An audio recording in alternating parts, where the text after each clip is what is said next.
I was just watching a video of the everyday dad talking about the Canon 80D and if it was worth buying in 2020. It's literally the title of the video. And he kept mentioning something that struck me. He kept talking about ease of use. Now, yes, this camera is from 2016 and it doesn't shoot 4K or 120 frames a second. It doesn't have internal stabilization. It's pretty old. But that term, ease of use, 100% does the Canon 80D have that. Now, funny enough, when I first bought a camera, that was something that was super important to me, but it was also something that no other tech or camera review channel would talk about.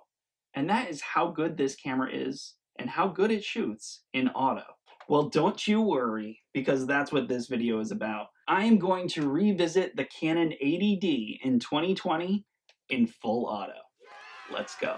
Hey everyone, welcome to the channel. My name's Tom. If you're new here, please hit that subscribe button and ring that notification bell so you don't miss any future videos. So let's start this out right. And I'm gonna say it. I shoot in auto. Stop it, nerds. Now don't get me wrong, I've used manual and I get it. But I want to go back to the everyday dad's term, ease of use. That's what's appealing to me with this camera. Now, back when I was vlogging, it was a no-brainer to put on auto, strap a Joby tripod to this, hit record, and not have to worry about anything. I wouldn't have to worry about varying light conditions, f-stop, ISO. Not that I knew what it meant back when I first picked up this camera. Auto was definitely a safety net for me, but beyond being a safety net, it was really good. It's good in video, and it's good in photo. Do you want to know a secret?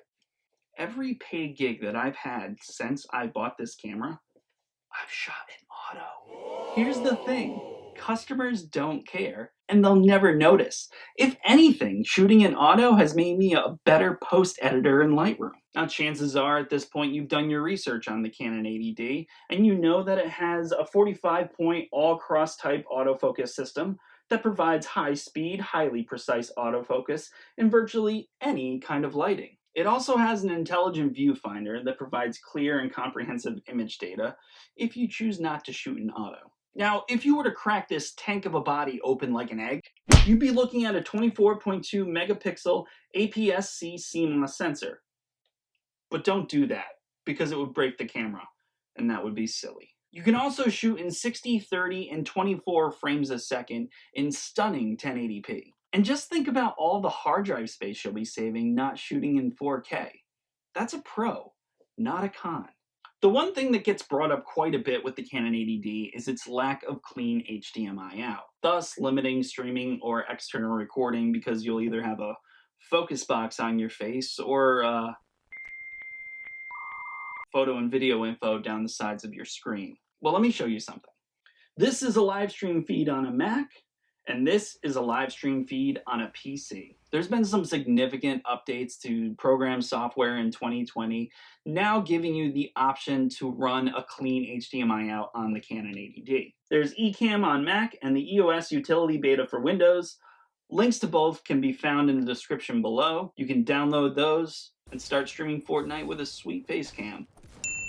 As silly as it is, one of the issues that I had with the Canon 80D was actually the battery plate on the bottom when I was vlogging. See, I would always have a speed plate attached to the bottom or have the camera attached to a tripod. The size of those plates would always hinder access to that battery compartment. But I easily pivoted away from that issue just by picking up a vertical battery grip. I now have side access to 2 batteries, and it also easily allows me to use an AC adapter for when I use my camera for live streaming or recording an absurdly long YouTube video. I'll leave you with this. All footage that you've seen of me sitting behind my desk talking about this camera or shooting B-roll of this camera has been with the Canon 5D Mark IV. Any other footage was shot with the Canon 80D in full auto. Do I think you should buy the Canon 80D now in 2020? I don't think you should buy it new. No. At its current price tag as a new camera, I think your money would be better spent somewhere else or simply picking up a used camera with more batteries or lens options. This is an incredible camera and it has gotten me through over 150 YouTube videos.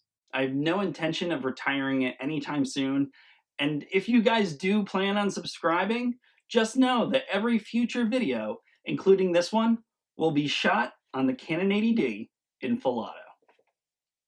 Peace.